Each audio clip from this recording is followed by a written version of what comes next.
السلام علیکم ورحمۃ اللہ وبرکاتہ، نحمده ونصلی علی رسولہ الکریم، اما بعد فاعوذ باللہ من الشیطان الرجیم، بسم اللہ الرحمن الرحیم، رب اشرح لی صدری ویسر لی امری واحلل عقدۃ من لسانی یفقہوا قولی۔ حدیث نمبر 98، بیماری اور شفا۔ بیماریاں دو طرح کی ہوتی ہیں، ایک روحانی اور ایک جسمانی۔ جہاں تک جسمانی بیماریوں کا تعلق ہے تو اللہ سبحانہ تعالیٰ نے ان کے لیے زمین سے چیزیں پیدا کی جن میں انسان کے لیے شفا رکھی، اور جہاں تک روحانی بیماریوں کا تعلق ہے تو اللہ سبحانہ تعالیٰ نے ان کی شفا کے لیے قرآن نازل کیا۔ بہرحال کوئی بیماری ایسی نہیں کہ جس کے لیے اللہ نے دوا نہ اتاری ہو۔ اسی سلسلے کی یہ حدیث ہے، ان ابی ہریرہ رضی اللہ عنہ ان النبی صلی اللہ علیہ وسلم قال ما انزل اللہ داء الا انزل له شفاء، کتاب الطب۔ ابو ہریرہ رضی اللہ عنہ نبی کریم صلی اللہ علیہ وسلم سے روایت کرتے ہیں، آپ صلی اللہ علیہ وسلم نے فرمایا، اللہ نے کوئی ایسی بیماری نہیں اتاری جس کی دوا نہ اتاری ہو۔ ما انزل اللہ داء، یعنی اللہ نے جو بھی کوئی بیماری پیدا کی ہے اس کے لیے شفا کا سبب بھی پیدا کیا ہے، یعنی جسمانی بیماریوں کے لیے بھی اور روحانی بیماریوں کے لیے بھی، یعنی کوئی بھی بیماری ایسی نہیں۔ ما انزل اللہ داء الا انزل له شفاء، مگر یہ کہ اس کی شفا بھی رکھی ہے اللہ نے۔ تو چونکہ اللہ سبحانہ تعالیٰ نے آسمانی اسباب کے ذریعے بیماری کی شفا کو پیدا کیا تو اس کے لیے اتارنے کا لفظ آیا ہے، انزلہ، اتارا۔ انزال کے کئی ایک معنی علماء نے یہاں پر کیے ہیں۔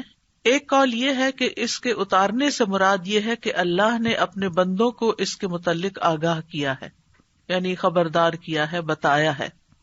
ایک اور قول یہ ہے کہ رسول اللہ صلی اللہ علیہ وسلم نے ہر بیماری اور اس کے علاج کے متعلق عمومی طور پر خبر دی ہے، یعنی بیماری بھی ہے، اس کی بھی خبر دی، اور علاج بھی ہے۔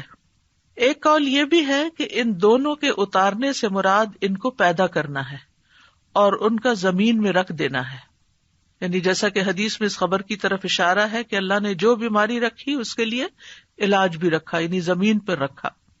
اور ایک اور قول یہ ہے کہ ان دونوں کے اتارنے سے ان کا فرشتوں کے ذریعے اتارنا مراد ہے، وہ فرشتے جو انسانی مخلوق کے نظام کے ساتھ مقرر کیے گئے ہیں۔ تو بیماری اور اس کا علاج فرشتوں کے ساتھ نازل کیا جاتا ہے۔ اور ایک قول یہ بھی ہے کہ اکثر بیماریاں اور ان کے علاج بارشوں کے اتارنے کے ذریعے سے ہوتے ہیں، جن سے غذائیں اور دوائیں اور دیگر چیزیں پیدا ہوتی ہیں۔ یعنی بارش اترتی ہے تو زمین بہت کچھ اگاتی ہے، تو پھر اس میں بعض اوقات کچھ زمینیں ایسی ہوتی ہیں یا کوڑے کے ڈھیر ایسے ہوتے ہیں کہ جن پہ بارش پڑتی ہے تو وہاں سے جراثیم پیدا ہو کر بھی فضا میں پھیلتے ہیں، وہ بھی بیماریوں کا سبب بنتے ہیں۔ اسی طرح اچھی زمینوں پر جب بارش پڑتی ہے تو اچھی غذائیں پیدا ہوتی ہیں جو بندوں کو صحت مند رکھنے میں کام آتی ہیں، اور انہی میں پھر جنگلوں کے اندر ایسی جڑی بوٹیاں پیدا ہوتی ہیں کہ جن سے علاج کیا جاتا ہے۔ تو بہرحال دونوں چیزیں مقدر ہیں، اللہ کی تقدیر میں سے ہیں، اور یہ اللہ سبحانہ تعالیٰ کی مخلوق پر ایک مکمل مہربانی ہے کہ اگر اللہ تعالیٰ نے انسان کو بیماری کے ذریعے آزمایا ہے تو اس کے علاج کے لیے یا حل کے لیے اللہ نے دوائیں بھی پیدا کی ہیں۔ جیسے انسان اگر گناہ کے ذریعے آزمایا جاتا ہے، یعنی نفس کے کسی شر کی وجہ سے یا شیطان کی وجہ سے وہ آزمائش میں ہے، تو اللہ سبحانہ تعالیٰ نے ایسے اعمال بھی بتائے ہیں کہ جو گناہوں کو مٹانے کا سبب بنتے ہیں، جیسے استغفار وغیرہ ہے۔ اسی طرح ایک اور حدیث سے ہمیں یہ بھی پتہ چلتا ہے کہ سال میں ایک رات وبا اترتی ہے، اور یہ صحیح مسلم کی روایت ہے۔ نبی صلی اللہ علیہ وسلم نے فرمایا کہ برتن ڈھانپ دیا کرو اور مشکیزوں کے منہ باندھ دیا کرو، کیونکہ سال میں ایک رات ایسی بھی آتی ہے جس میں وبائیں اترتی ہیں اللہ کے اذن کے ساتھ، اور وہ ایسے برتن پر جسے ڈھانپا نہ گیا ہو یا وہ مشکیزہ جس کا منہ نہ باندھا گیا ہو اس پر سے گزرتی ہیں تو اس میں وہ داخل ہو جاتی ہیں۔ مثلاً پینے کی کوئی چیز رکھی ہوئی ہے، رات بھر ننگی رہی ہے اور اس میں وہ وبا داخل ہو چکی ہے، بیماری داخل ہو چکی ہے، اور صبح ہم اٹھتے ہیں اور بغیر بسم اللہ پڑھے اس کو پی جاتے ہیں تو بیماری جسم کے اندر چلی جاتی. پھر ایک بندے کے اندر جراثیم آتے ہیں تو وہاں سے وہ دوسرے کو لگ جاتے ہیں, تیسرے کو لگ جاتے ہیں, اور پھر وہ بیماری بہت سو تک پھیل جاتی ہے. تو بہرحال بیماری بھی اللہ کے اذن سے ہی آتی ہے, اور ہمیں اس معاملے میں احتیاط بھی کرنے کی ضرورت ہے, اور دوا اور علاج کی بھی ضرورت ہے. تو دا کا مطلب ہے حسی بیماری, اور جسمانی بیماری اور روحانی بیماری, یعنی بیماریاں دونوں طرح کی ہوتی ہیں, اور دونوں طرح کی بیماریوں کے لیے علاج کرانا ضروری ہے. یعنی بعض اوقات ہم جسمانی بیماریوں کے لیے تو علاج کر لیتے ہیں, لیکن اگر کسی کو کوئی روحانی بیماری ہے تو اس کا علاج نہیں کرتے, اور اس کو ہم بیماری نہیں سمجھتے. بعض اوقات جن بھوت کا اثر سمجھتے ہیں, بعض اوقات دوسرے کو کہتے ہیں ایسے بہانے بنا رہا ہے, لیکن اس کو سنجیدگی سے نہیں لیتے اور اس کا پراپر علاج نہیں کرتے. اسی طرح یہ ہے کہ انسان کا دل بھی بیمار ہوتا ہے, یعنی جو روحانی بیماریاں ہیں یا قلبی بیماریاں ہیں, ان میں انسان کا دل بھی بیمار ہوتا ہے, اور دل کی بیماری دل کا ٹیڑھا ہونا ہے, اور اس کو اللہ کے دین کی طرف لانا ہی اس کو معتدل کرنا ہے, اور اس کا علاج ہے.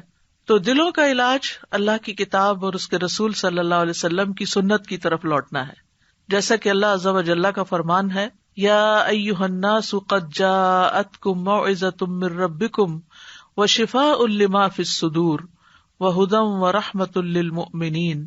اے لوگو, بے شک تمہارے پاس تمہارے رب کی طرف سے عظیم نصیحت اور اس کے لیے سراسر شفا جو سینوں میں ہے, یعنی سینوں میں دل ہے اور دل کے اندر جو بھی تکلیف ہے, اور ایمان والوں کے لیے سراسر ہدایت اور رحمت آئی ہے.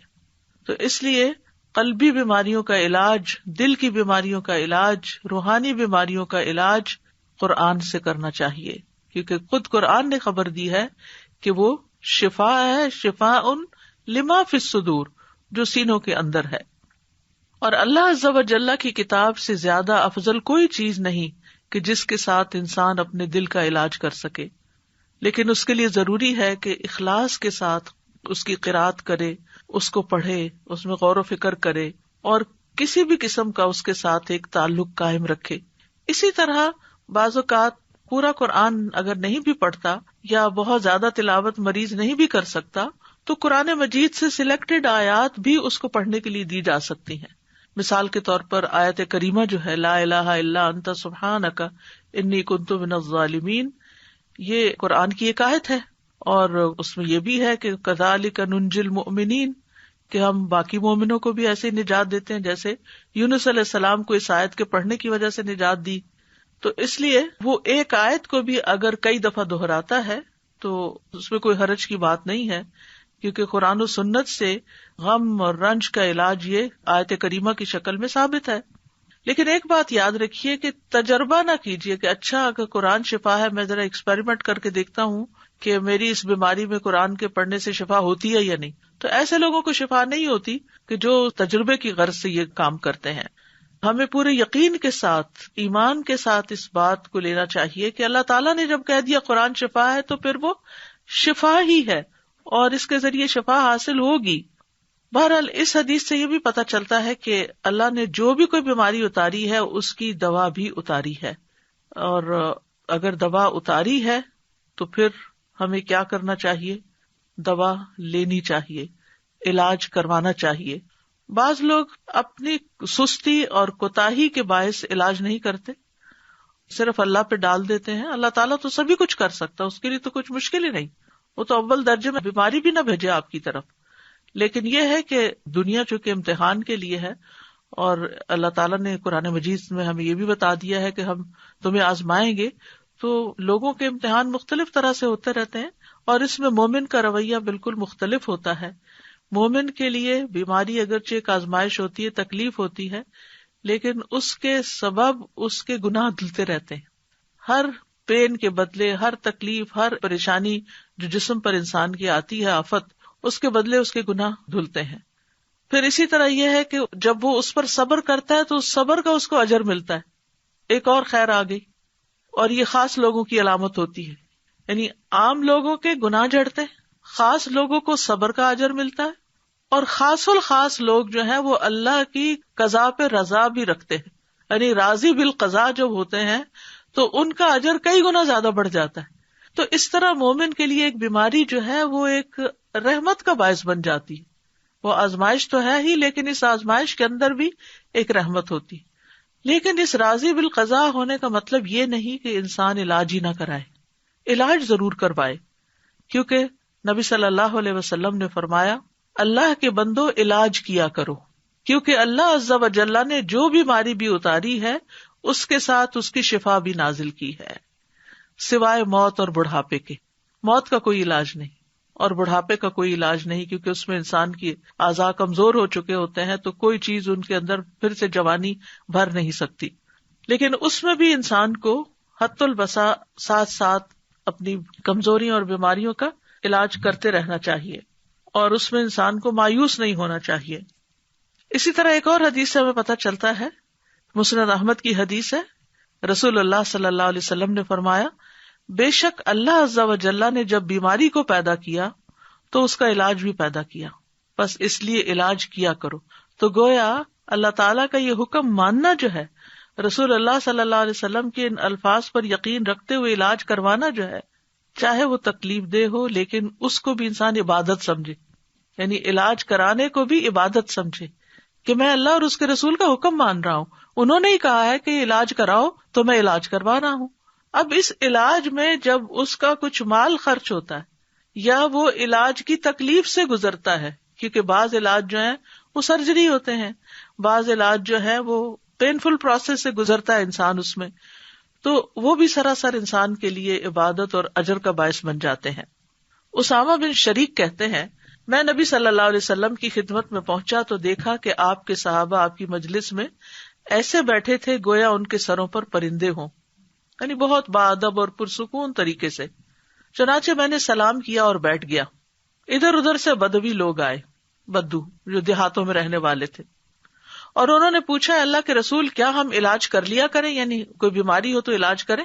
آپ نے فرمایا دوا استعمال کیا کرو، بلا شبہ اللہ عز و جل نے کوئی بیماری پیدا نہیں کی مگر اس کی دوا بھی پیدا کی ہے، سوائے ایک بیماری کے یعنی بڑھاپا. اچھا، بعض لوگ ہوتے ہیں وہ یہ کہتے ہیں کہ ہم نے آج تک کوئی دوا نہیں کھائی، اور اس میں بڑے فخر سے بتاتے ہیں ہمیں اگر کوئی بیماری ہو تو بس ہم صبر کر لیتے ہیں، بس دم درود سے کام لے لیتے ہیں اور بس ہمارے لیے وہی کافی ہو جاتا ہے. الحمدللہ یہ بھی اچھی بات ہے کہ آپ قرآن سے علاج کر لیتے ہیں اور کرنا چاہیے، لیکن اس کا یہ مطلب نہیں کہ کوئی اگر دوا کھا رہا ہے یا دوا کھانا کوئی بری بات ہے، کیونکہ نبی صلی اللہ علیہ وسلم نے کیا فرمایا ہے کہ دوا استعمال کیا کرو، تداوؤ، دوا استعمال کیا کرو. تو دوا کھانا جو ہے وہ کوئی غلط کام کرنا نہیں ہے، لیکن دوا سے شفا ملنا اللہ کے اذن سے ہے. دوا کے اندر شفا اللہ نے رکھی ہے، اللہ کے اذن سے شفا ہوتی ہے. کوئی یہ نہیں کہہ سکتا کہ میں نے یہ چیز کھائی تو میں ٹھیک ہو گیا. نہیں، چیز نے ٹھیک نہیں کیا، اللہ کے اذن سے ٹھیک ہو گیا، کیونکہ اللہ کا اذن اس کو ہوا کہ اس بندے کے اندر یہ کیفیت پیدا کر دے، اس کی بیماری کی اصلاح کر دے، تو علاج ہو گیا، شفا ہو گئی. پھر اسی طرح آپ صلی اللہ علیہ وسلم نے فرمایا علاج کروانا تقدیر کا حصہ ہے. اگر بیماری تقدیر سے ہے تو علاج بھی تقدیر سے ہے، اور یقیناً علاج اللہ تعالیٰ کے حکم سے ہی فائدہ دیتا ہے. علاج اللہ تعالیٰ کے حکم سے ہی فائدہ دیتا ہے. تو علاج کروانے کے کچھ اصول ہمارے دین نے ہمیں بتائے ہیں.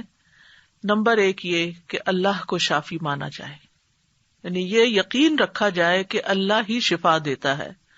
سورۃ الشعراء میں آتا ہے وَإِذَا مَرِضْتُ فَهُوَ يَشْفِينِ، اور جب میں بیمار ہوتا ہوں تو وہی مجھے شفا دیتا ہے. شفا اللہ ہی کے ہاتھ میں ہے.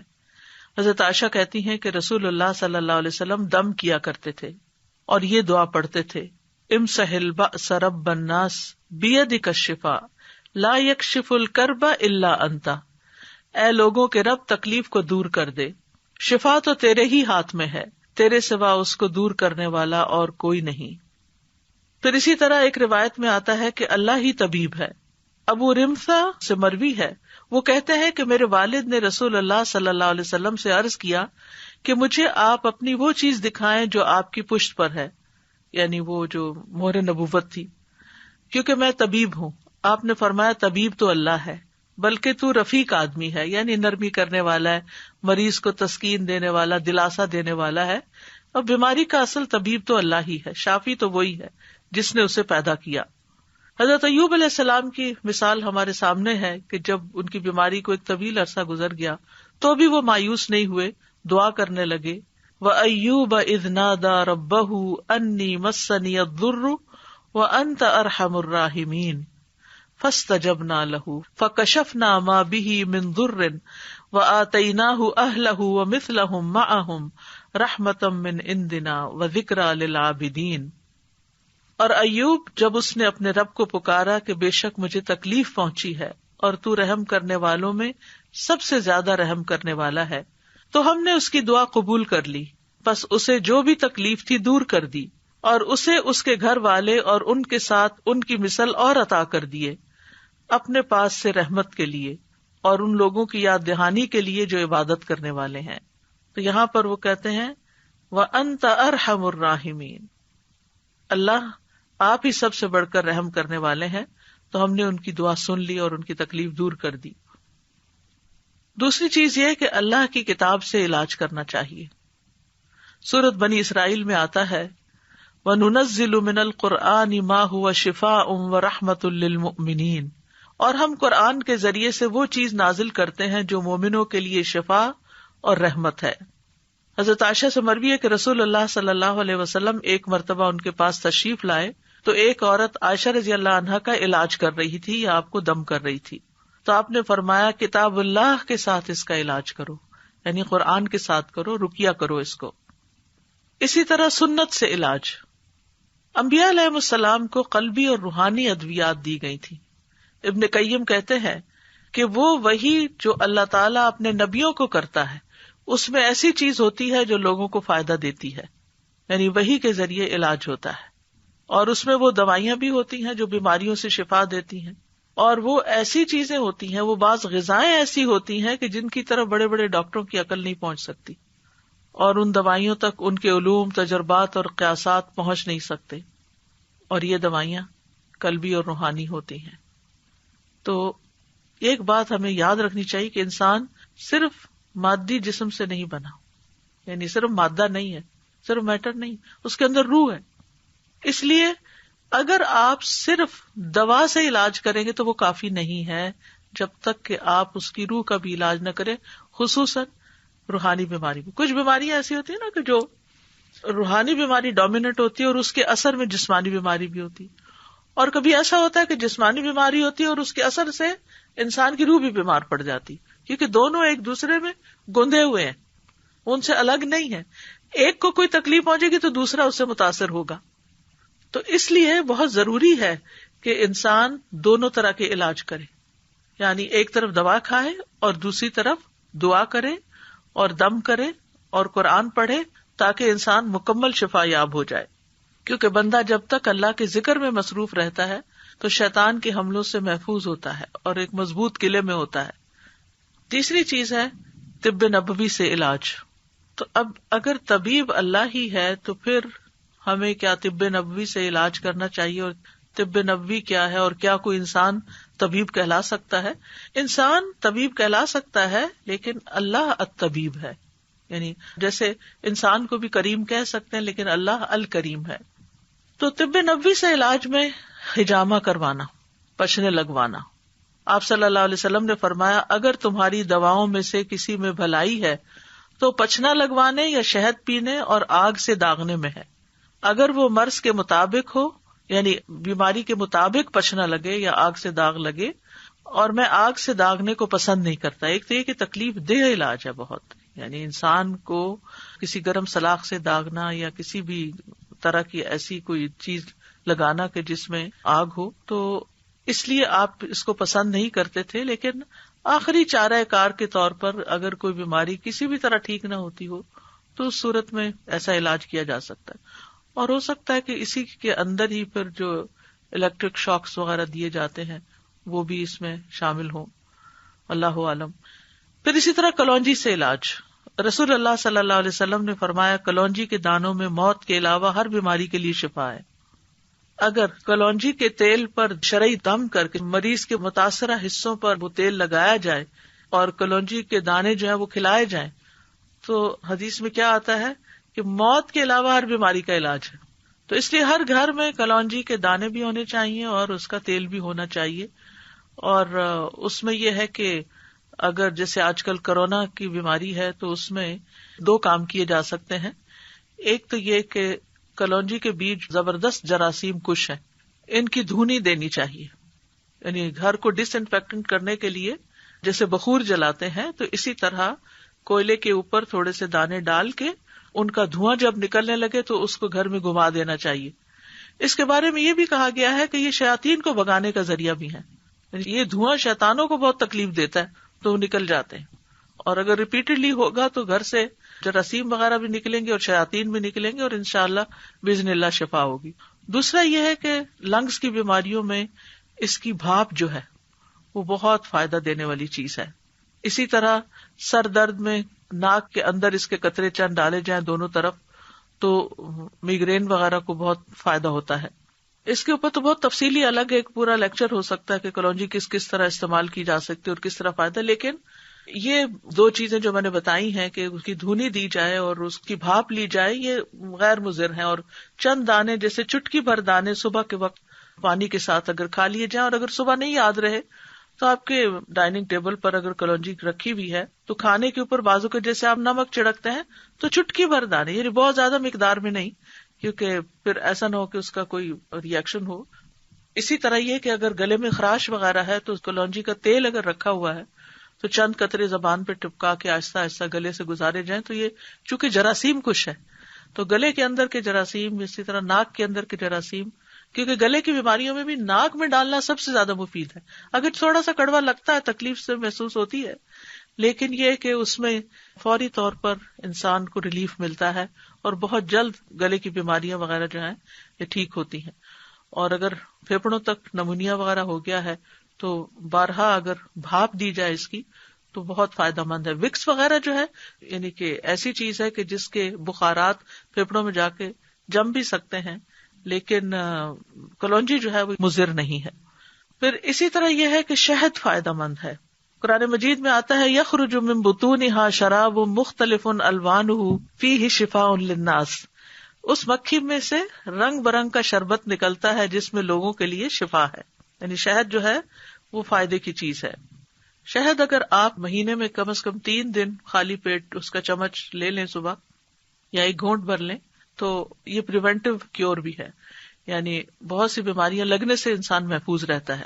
اور اسی طرح نبی صلی اللہ علیہ وسلم پانی میں شہد ملا کر پیا کرتے تھے، ایک بہترین ڈرنک بن جاتا ہے. لیکن بہت ابلتے پانی میں اس کی پراپرٹیز ضائع ہو جاتی ہیں، اس لیے گرم پانی کی بجائے اگر ٹھنڈے پانی میں استعمال کیا جائے تو بہتر ہے. اور خصوصاً اگر موسم ٹھنڈا نہ ہو تو پھر روم ٹیمپریچر پر جو پانی ہے اسی کے اندر شہد ملا کر پینا زیادہ فائدہ مند ہے. پھر آب زمزم، رسول اللہ صلی اللہ علیہ وسلم نے فرمایا زمزم کا پانی اس مقصد کے لیے ہے جس کے لیے وہ پیا جائے. اگر آپ شفا کی نیت سے پیئیں گے تو شفا ہے، غذا کی نیت سے پیئیں گے تو غذا ہے، پیاس بجھانے کی نیت سے پیئیں گے تو پیاس بجھے گی انشاءاللہ. پھر اسی طرح عود ہندی یعنی جس سے کست الہندی کہتے ہیں اس میں بھی شفا ہے. صحیح بخاری کی روایت ہے، ام قیس رضی اللہ عنہا سے مروی ہے، وہ کہتی ہیں کہ میں اپنے ایک لڑکے کو لے کر رسول اللہ صلی اللہ علیہ وسلم کی خدمت میں حاضر ہوئی. میں نے اس کا حلق دبایا تھا چونکہ اس کو گلے کی بیماری ہو گئی تھی. تو آپ نے فرمایا تم اپنے بچوں کو انگلی سے حلق دبا کر کیوں تکلیف دیتی ہو؟ ہمارے یہاں بھی جو ٹریڈیشنل میتھڈ ہے گلے چڑھانے کا، اس میں نمک یا اسی طرح کی کسی چیز کے ساتھ انگلی کے ساتھ گلے اوپر کو اٹھا کے دبا دیتے ہیں ان کا انفیکشن دور کرنے کے لیے. تو آپ صلی اللہ علیہ وسلم نے اسے منع کیا اور فرمایا یہ عود ہندی لو، اس میں 7 بیماریوں کی شفا ہے. سبحان اللہ. ان میں ایک ذات الجم پسلی کا ورم بھی ہے، یعنی نمونیا بھی ہے. تو آج کل کورونا وائرس میں جیسے پھیپڑوں پر ہی سارا اثر چلا جاتا ہے، بیماری زیادہ تکلیف دہ ہو جاتی ہے، تو اس میں کست الہندی جو ہے اور کست البحری یہ فائدہ مند ہے. اگر حلق کی بیماری ہو تو اس کو ناک میں ڈالو، اور اگر ذات الجنب ہو یعنی نمونیا ہو، ذات الجنب عربی میں کہتے ہیں اس کو، تو حلق میں ڈالو یعنی اس کو پیو. اور اس کے لیے بھی یہ ہے کہ گرم پانی میں اگر تھوڑی دیر کے لیے اس کو بھگو کے رکھ دیا جائے، ایک چھوٹی چمچ جو ہے اس کو 1 کپ پانی میں، اور پھر جب وہ اچھی طرح اس کے پانی میں اثرات آ جائیں تو اس کو چائے کی طرح سپ کر کے یا قہوے کی طرح پی لیا جائے تو یہ بھی بہت جلد فائدہ دیتی ہے. جہاں یہ مسنون علاج ہے، طب نبوی ہے، یعنی علاج کرنے کا کہا گیا ہے، وہاں یہ ہے کہ ممنوع علاج سے بھی بچنا چاہیے. اور ممنوع علاج کیا ہے؟ غیر شرعی اور شرکیہ طریقے سے علاج، یعنی شرکیہ دم یا تعویذ وغیرہ. عبداللہ بن مسعود اپنی بیوی کے پاس داخل ہوئے تو دیکھا کہ اس نے خسرہ کی بیماری کی وجہ سے تعویذ پہنا ہوا تھا. ان کی وائف نے تعویذ لٹکایا ہوا تھا خسرہ کی بیماری سے نکلنے کے لیے. تو آپ نے اسے سختی سے کاٹ دیا اور کہا بے شک عبداللہ کی آل شرک سے بیزار ہے، اور کہا ہم نے رسول اللہ صلی اللہ علیہ وسلم سے یہ بات بھی یاد کی ہے کہ بلا شبہ جھاڑ پھونک، تعویذ اور حب کے اعمال شرک ہیں. یہاں پر اس کا یہ مطلب نہیں کہ دم کرنا منع ہے یا رقیہ منع ہے، شرکیہ جھاڑ پھونک منع ہے. یعنی ان الرقا والتمائم والطولہ شرکن، یعنی اس سے مراد وہ کلمات ہیں جو حرام ہیں، لیکن دوسری طرف جائز اور شرعی دم بھی ہیں. عوف بن مالک کہتے ہیں ہم زمانے جاہلیت میں دم کیا کرتے تھے. ہم نے عرض کیا اللہ کے رسول اس کے بارے میں آپ کا کیا خیال ہے؟ آپ نے فرمایا اپنے دم کے کلمات میرے سامنے پیش کرو، دم میں کوئی حرج نہیں جب تک اس میں شرک نہ ہو. اچھا، یہ جو بات ہے نا کہ لا بأس بالرقى ما لم يكن فيه شرک، اب یہ قرآن کی آیات تو نہیں تھی نا دور جاہلیت میں. تو آپ نے پوچھا کہ مجھے دکھاؤ کہ کون سا دم کرتے تھے، بتاؤ مجھے. آپ نے فرمایا کہ اگر شرکی الفاظ نہیں تو دم ٹھیک ہے. اس سے ایک بڑی اہم بات پتہ چلتی ہے. بعض لوگ اس بات میں بہت فس کریٹ کر دیتے ہیں کہ یہ کوئی مسنون طریقہ نہیں دم کا، اور آپ کو یہ کس نے کہا کہ یہ آیت 10 دفعہ پڑھ کے دم کریں تو ٹھیک ہو جائیں گے. تو آیت پڑھنے میں تو کوئی حرج ہی نہیں ہے. یعنی جیسے کسی کو منزل نام کی کتابچہ بھی ہوتا ہے، یا اسی طرح رقیہ جس میں قرآن کی مختلف آیات اکٹھی کی گئی ہیں، ان کو جب پڑھا جاتا ہے تو لوگ پوچھنا شروع ہو جاتے ہیں یہ کہاں لکھا ہوا ہے کہ یہ آیت بھی پڑھی جائے اور یہ آیت بھی پڑھی جائے. تو اس موقع پر یہ حدیث یاد کر لی جائے کہ اگر کوئی شرکیہ چیز نہیں ہے، اور قرآن تو قرآن ہے، اس میں تو سوال ہی پیدا نہیں ہوتا، لیکن عام جب ہم دعائیں کرتے ہیں تو ان میں بھی اگر کوئی شرکیہ طریقہ نہیں ہے تو وہ دعا بھی فائدہ دے گی انشاءاللہ، اور مسنون دم بھی، اور قرآن پاک کی آیات پڑھ کر دم کرنا وہ بھی فائدہ دے گا. بعض لوگوں کو اللہ سبحانہ تعالیٰ نے بہت حکمت دی ہوتی ہے اور وہ قرآن کی آیات سے ایسے میننگ نکال لیتے ہیں کہ جس سے واقعی لوگوں کو فائدہ بھی پہنچتا ہے. اس میں ایک ویب سائٹ ہے رقیہ ان لنڈن، اس ویب سائٹ پر مختلف طرح کے دم ریکارڈ کیے گئے ہیں جو کہ کافی مفید ہیں. مثال کے طور پر اگر کسی کے پاؤں میں کوئی تکلیف ہے تو انہوں نے کیا کیا ہے کہ پاؤں سے متعلق جو آیات ہیں ان کو اکٹھا کر کے ان کو ایک رقیہ بنا دیا. اسی طرح اگر دل میں کوئی تکلیف ہے تو دل کی آیات، یا اسی طرح اور جن اعضاء سے متعلق کوئی تکلیف ہے تو اس سے ملتے جلتے آیات جو ہیں وہ اکٹھی کر کے ان کا رقیہ بنا دیا گیا. تو اس میں کوئی حرج کی بات نہیں ہے، اس میں کوئی لڑائی جھگڑے اور بحث مباحثے کی بات نہیں ہے کہ کیا نبی صلی اللہ علیہ وسلم ایسا کیا کرتے تھے. نبی صلی اللہ علیہ وسلم نے ہر چیز نہیں کی، کیونکہ آپ نے اصول دے دیے ہمیں. کچھ چیزیں تو آپ نے کی ہیں، وہ تو ہمارے لیے بہت ہی اوتھینٹک اور یقینی چیزیں ہیں، لیکن کچھ چیزیں ایسی بھی ہیں کہ جو آپ نے ان کی حدود بتا دی ہیں.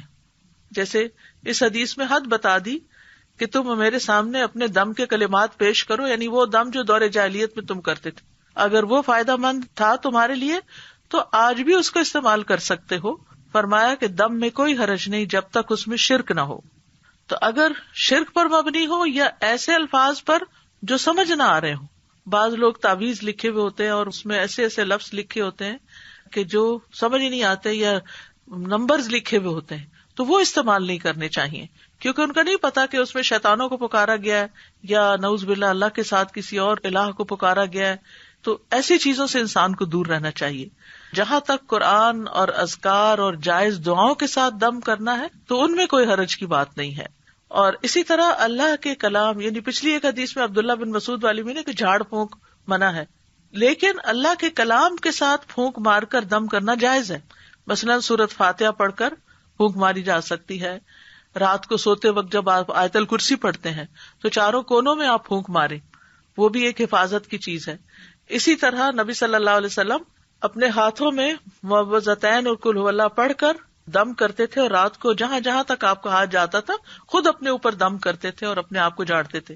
حضرت عائشہ کہتی ہیں کہ نبی صلی اللہ علیہ وسلم اپنی مرض وفات میں خود پر معوذات پڑھ کر دم کرتے تھے. پھر جب آپ زیادہ بیمار ہو گئے تو میں یہ صورتیں پڑھ کر آپ کو دم کرتی تھی اور برکت کے لیے آپ کا ہی ہاتھ آپ کے جسم پر پھیرتی تھی، یعنی اپنا ہاتھ نہیں پھیرتی تھی، آپ کا ہاتھ پھیرتی. تو اس سے پتہ چلتا ہے کہ ہاتھ پھیر کر جھاڑنا مریض کو اور دم کرنا جو ہے یہ جائز ہے. معمر کہتے ہیں میں نے امام زہری سے پوچھا کہ آپ صلی اللہ علیہ وسلم کس طرح دم کیا کرتے تھے. انہوں نے بتایا آپ دم کر کے اپنے دونوں ہاتھوں پر پھونک مارتے، پھر انہیں اپنے چہرے پر پھیر لیتے اور پھر اس کے بعد یہ کہ باقی جسم کے اوپر بھی جہاں جہاں تک ہاتھ پہنچتا. تو اس حدیث میں دلیل ہے کہ اللہ کے کلام کے ساتھ دم کرنا اور پھونک مارنا یہ جائز ہے. اور نووی کہتے ہیں کہ اس میں دلیل ہے کہ دم میں لعاب ملی پھونک مارنا مستحب ہے. اس کو جھاڑنا کہتے ہیں، یعنی اس طرح پھونک مارنا کے بیچ میں سے منہ سے ڈراپلیٹس بھی تھوڑی تھوڑی نکلیں.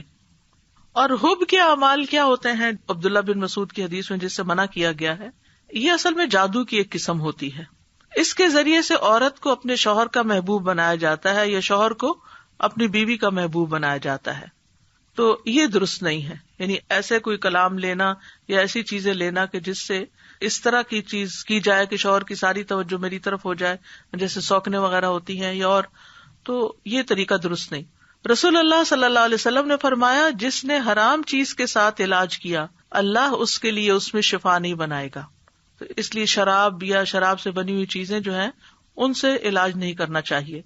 حرام ادویات کا استعمال بھی نہیں ہونا چاہیے. آپ نے اس سے منع کیا ہے کہ وہ علاج نہیں بیماری ہے. یہ جو دم وغیرہ بتائے ہیں میں نے، اس کے لیے ویب سائٹ پر آن لائن آرڈرز پلیس کر سکتے ہیں. آیات شفا جو ہیں پرنٹڈ شکل میں موجود ہیں اور بک سٹور پر بھی موجود ہیں. الہدا کے جہاں بھی برانچز ہیں، چاہے کینیڈا میں ہے یا لندن میں ہے یا یو ایس میں ہے یا پاکستان میں جو مختلف شہروں میں ہے، ان سب جگہوں پر یہ پروڈکٹس جو ہوتی ہیں وہ اویلیبل ہوتی ہیں. اور ویب سائٹ کے اوپر بھی اس طرح کی چیزیں موجود ہیں. تو جو لوگ آج کل بیماری کے لیے پریشان ہیں، اور ویسے بھی بیماری صرف آج کل ہی تو نہیں آئی، بیماری تو ہمیشہ ہی دنیا میں موجود رہی ہے، تو پریونٹیو میتھڈز بھی استعمال کرنے چاہیے. اور اس کے ساتھ اگر کوئی بیمار ہو جائے تو ان مسنون چیزوں سے علاج کرنا چاہیے. اور یہ مسنون چیزیں جو ہر گھر میں موجود ہونی چاہیے کہ تھوڑا سا بھی اگر بیماری کا آغاز ہوا ہے تو فوراً ہی اس کو پکڑ لیا جائے.